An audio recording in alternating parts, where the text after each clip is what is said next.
לאה, שמעתי שאת מעריצה. שמעתי מרם ומשירה. אז אתם עובדים בבנק. אני יודע שזה עבודה קשה, אבל פה בסין, אני איציק הסיני רוצה למסור לה ממש דש חם מהלב שלי. הנה, אני רוצה גם לתת איזה נשיקה לשירה וגם נשיקה לרן, אבל ששירה תמסור לה את הנשיקה ממני. אז שיהיו לכם יום טוב, לא, שנה טובה, לא, כל החיים טובים בבנק. אז אל תשכחו אותי, שאני אהיה בארץ, אני אגיע אליכם לבנק, תוציא לי מלא כסף, אוקיי?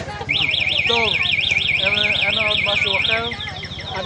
אני אוהב אתכם, ביי ביי.